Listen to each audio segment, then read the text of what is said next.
What's up, guys? My name is Sansworld, and we are in the final episodes of the Let's Collaborate Melbourne Bound series. Now, we may revisit Melbourne Bounds in the future as time goes by, as I want to get almost every genre in here that I know I could possibly make. Being that I kind of don't like dubstep and I don't like glitch hop and some of that fast stuff like 140 BPM DMB. I might give it a try, but I'm not that adept at making that stuff, so it would be useless for me to try and teach you guys when I don't know nothing about it. However, I do know a little bit about Melbourne Bounds. I know a little bit about progressive house, trance, big room, electro house, most of the mainstream stuff that you guys, and I do know a little bit about techno. So we're gonna try and get those all in the collaborate series. So today we're gonna be doing the mix down. Now there's more we could do to the track. Obviously, there's no denying it. But the thing is that I don't want to continue doing those little things because those little things are stuff you guys need to learn on your own. So if you guys have like ideas in your head on how the track could have been better, then you can go ahead and leave a comment below. Today we're gonna be mixing it, and when I say mixing, I mean getting the levels right, and then making sure everything sounds fine, and then we'll go to mastering. Now, mixing and mastering go hand in hand together. If you have a sucky mix, there's no way in hell you can master a sucky mix to perfection. And then if you have a really good mix but a sucky master, then your master, you can't have a great track. So it's, they go hand in hand with each other. It's like, your heart and your veins and so forth. So yeah, let me take a sip of this coffee because I'm gonna be cracked out for this. Mm, mm, mm, mm. All right. Okay, so when you start doing a mix down, first off, we did mixing. This is mixing, and mixing is trying to make everything sound, have their own place so they don't sound crowded and shit, giving the mix room to breathe and shit. We pan the drums, we S1 delete and so forth. So now what do? Well, now comes the mix down stage. For me, mix downs is getting the levels right. Getting the levels right is so important, and I'm gonna be showing you guys the way I do it. So there's this thing called perceived loudness. We talked about it in a couple of episodes before, and that plays a big role here because if you ever looked at the spectrum of a track, you notice that in the low end tends to be louder. Like the low end, there's a fucking mountain and then it goes downhill. The reason for that is being that the low end needs to be louder in order for you to hear it as loud as, let's say, the higher frequencies. So if my higher frequencies were up here with the bass, the higher frequencies would just overtake the whole song because they have higher perceived loudness. With that in mind, the way we mix down stuff is going to be based on your ears and on this theory that in order to hear the low end more, be more audible, and you feel it more, then you want to have it at higher volumes and your higher frequencies. And if that's correct, then what we can do is have the kick be the loudest, almost the loudest thing in the track next to your sub, and then you go downhill from there, and depending on the frequency they cover. Leads usually cover mid frequency, so leads are usually going to be a little bit below your kick and your bass, and then your hi-hats and so forth are really going to be a little bit more below. Alright, so let's get started. Now, I like to do this in a busy area, and the busiest area of the track is when there's the most sounds, and the most sounds is going to be here before we go into the break.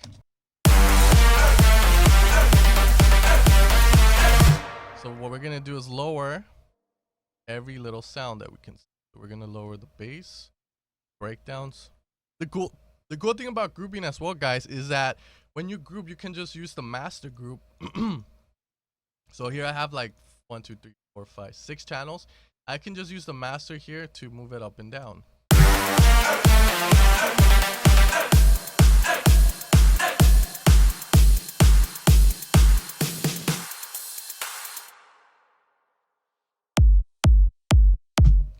Alright, so let's do this. Sorry if there's like a fan noise. It's really hot in the room. It's like 95 degrees in LA right now.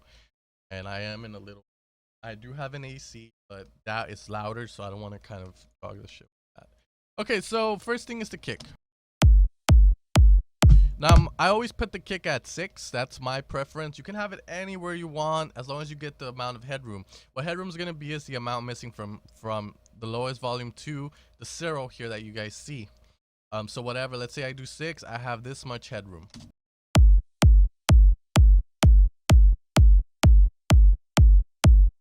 Okay, we have the 6 at 6, the kick at 6, next is the bass.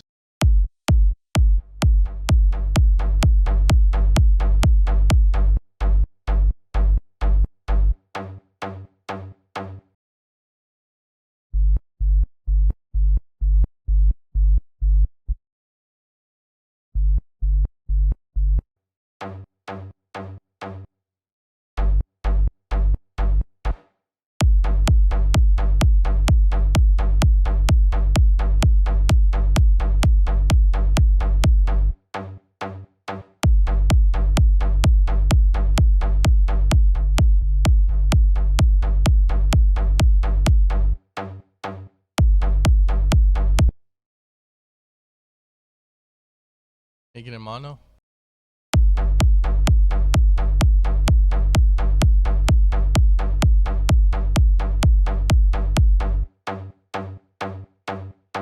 Now I'm gonna add a couple of stuff to the bass to make it sound a little bit more better and more. Yeah. God, I shouldn't have drank that coffee. I feel like going out and running.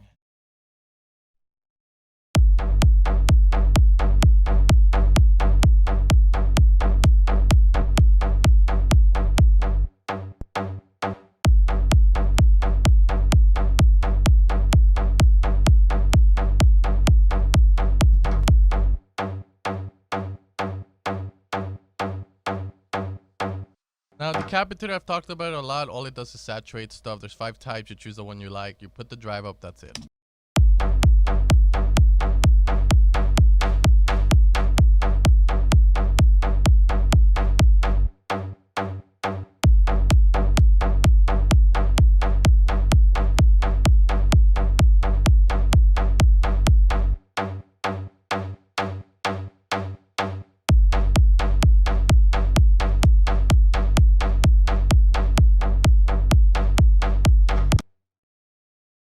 Last thing is camel fat.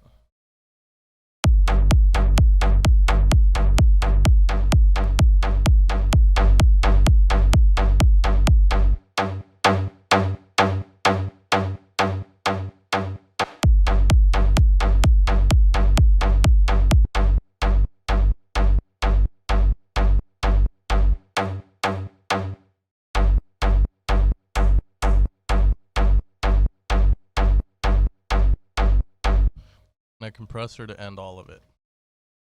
We don't want to compress that hard though, because the more we compress, the more bass we lose.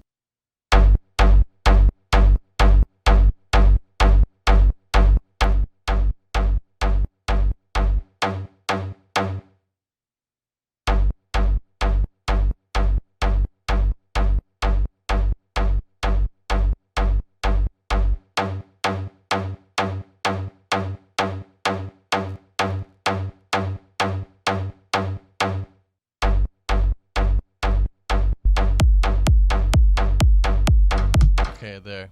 Now the thing I was trying to achieve there is the kick and the bass are kind of fighting, so we are gonna try and achieve that. But I'm trying to make the bass sound clean, be able to hear the top layer of it, and just overall just have it sound that way. So it sounds good in my room. It might sound a little bit off, but that's why we would go reference the track, which I'm not gonna do for this series because that's too much already.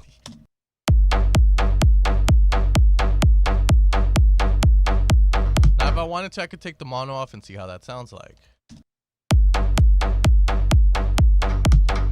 And that sounds a bit better, so I'm gonna kind of increase the width just a tiny bit.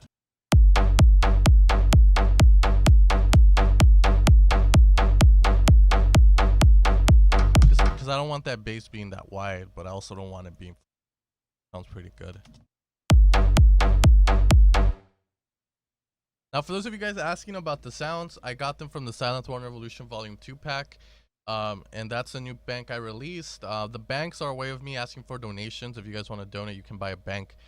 You don't have to. You guys can just, go with what you have, whatever you like. But, the banks are there. I made, like, the best sounds I could possibly make for them. And in exchange for donating, you get the bank. That's the way we have it right now. Alright, we're going to leave it like that. Now, the next thing we do is the lead.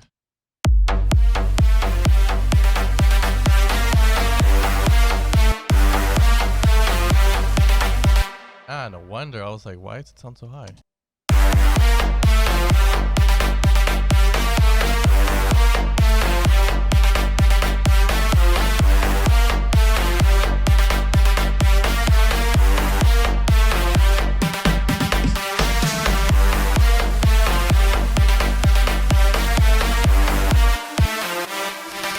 Now, I think the lead might be a bit too wide or something. So we're going to have to work on that.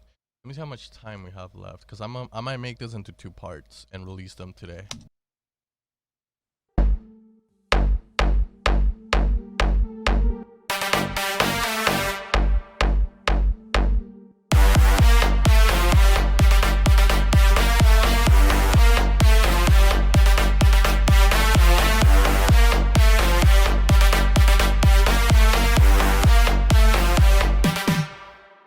Okay, we're gonna leave it there.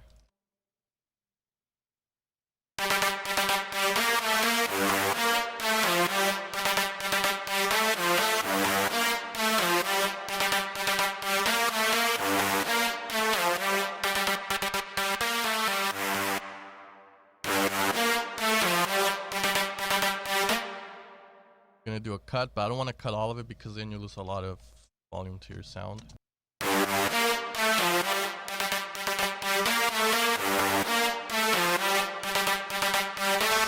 We're compressing it. Let's sidechain the end of it, and we're gonna add camel fat to this. Camel fat is just a distorter. It distorts stuff. It also saturates, it compresses, but it's really good because it always makes stuff just sound loud. And sometimes it's good to try it out.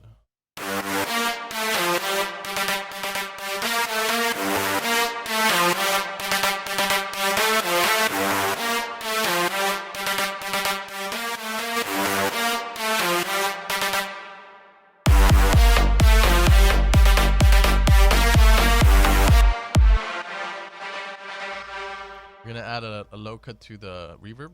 Not that much though. Oh shit. Fucked. I hate this bug where, you know, you're working on the return and I guess it goes back like a fuck. Alright guys, I'm gonna close and reopen right now. So hopefully you guys are enjoying the series. If you are, make sure to hit the like button and leave a comment. Cut it and other genres you would like to see me make. We are making progressive trance next though. So you guys, if all of you guys go, make fuck deep house, like I'm still not gonna do it because I'm already doing progressive trance, and then future house is after progressive trance, so that'll be.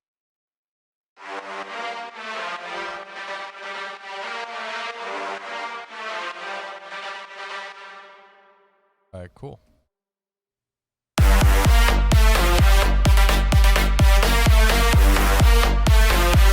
Now the next thing we're gonna do is the drums, which we couldn't even hear in the previous version. That's why a lot of people were saying it got boring fast. There was no drums.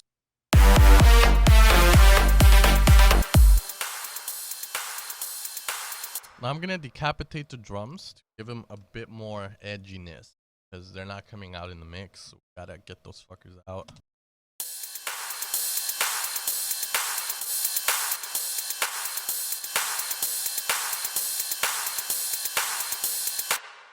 A little bit of a high shelf.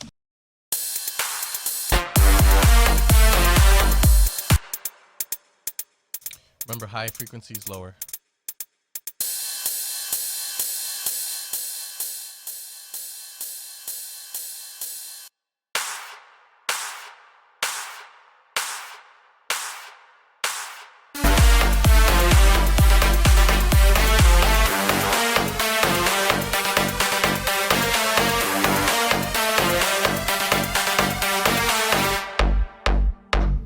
Okay, awesome. So as you guys know, you can hear the drums now, and we kind of panned a little bit more of the claps to the left, so they come out more, and that's creating stereo image to your track. You know, the problem with a lot of people is they don't know these techniques, so they make a track, then you wonder why doesn't it sound like the pros. It's stuff like that when it comes to the mixdown. When it comes to creativity, that's just something else. They just probably like know more stuff, or they're naturally just gifted where they've made so much music and they know what works.